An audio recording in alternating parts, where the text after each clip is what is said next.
Cet enregistrement est la première partie d'une série de 3 qui ont pour sujet le doute.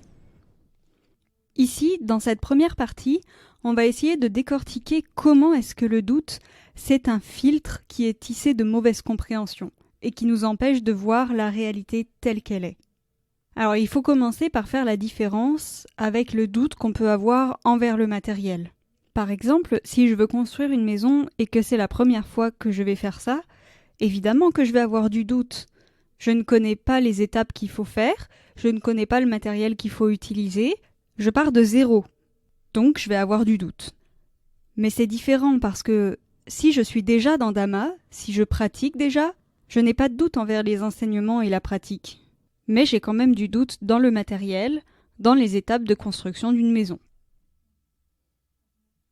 Ici, le doute dont on veut parler, c'est le doute envers la pratique, c'est-à-dire envers le Bouddha, envers ses enseignements, envers Dhamma et envers Sangha, c'est-à-dire ceux qui ont vu Dhamma, ceux qui ont vu la vérité. Ensuite, il faut connaître la différence entre la bonne compréhension ou la compréhension juste et la mauvaise compréhension. La bonne compréhension, c'est le fait de voir les choses telles qu'elles sont.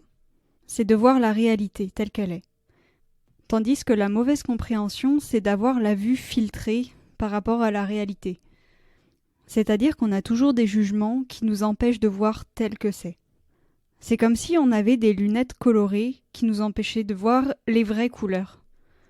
Si devant nous on a une tasse blanche mais qu'on porte des lunettes roses, on va croire que cette tasse est rose.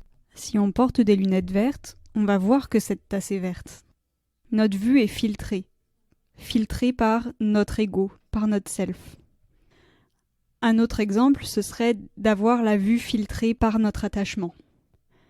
Si par exemple je suis une maman qui a un fils qui a vraiment des mauvais comportements à l'école, je ne vais pas vraiment voir ces mauvais comportements parce que je suis attachée à lui et que c'est mon fils et que c'est un enfant merveilleux et que jamais il ferait ça. En fait, je voudrais même pas croire ce que me disent les professeurs quand ils me racontent et qu'ils me rapportent le fait que mon fils perturbe la classe. Mon jugement, il est biaisé par mon attachement. Alors je dis pas que c'est le cas pour toutes les mamans, mais ça arrive. C'est un exemple d'attachement qui est un filtre par rapport à la réalité. Donc c'est ça, d'avoir une mauvaise compréhension, c'est de ne pas voir la réalité telle qu'elle est. Dans les enseignements du Bouddha, d'avoir une compréhension juste, ça veut dire de voir la souffrance en tant que souffrance. De voir la cause de la souffrance en tant que cause de la souffrance.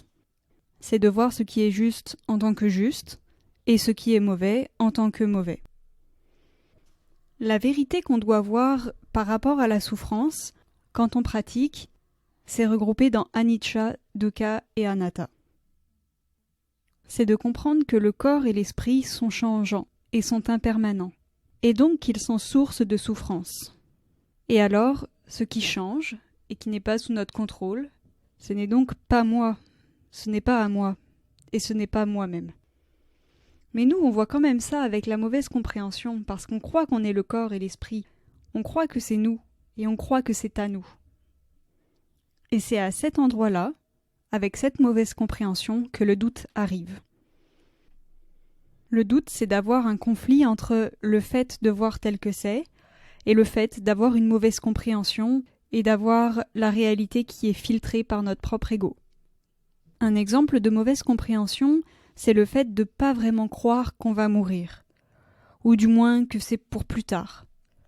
Parce que vraiment, si on savait et si on comprenait qu'on allait mourir, et qu'on peut mourir à chaque instant, sûrement que nos actions et notre comportement changeraient et seraient différents. Donc aussi longtemps qu'on va garder une mauvaise compréhension, il y aura du doute qui naîtra envers les enseignements du Bouddha et envers le fait d'avoir une compréhension juste. Car toutes nos pensées, nos actions et notre pratique seront orientées selon cette mauvaise compréhension. Un autre point à comprendre, c'est que le doute, c'est une résistance par rapport au fait de voir clairement. C'est un obstacle dans la recherche de la vérité et de la sagesse. Et en fait, c'est Sotapanna qui enlève entièrement le doute. Il enlève le doute, le self et les rites et rituels. Sotapanna, il enlève ses lunettes colorées. Il peut enfin voir la réalité telle qu'elle est. En conclusion, d'avoir une bonne compréhension, c'est de comprendre et de savoir que le corps et l'esprit, ce n'est pas moi. Ce n'est pas à moi, et ce n'est pas moi-même. C'est de comprendre anicca, dukkha et anatta. C'est de savoir qu'on va mourir. Et c'est de voir la réalité telle que c'est, sans filtre de l'ego et du self. C'est de voir ce qui est juste en tant que juste, et ce qui est mauvais en tant que mauvais.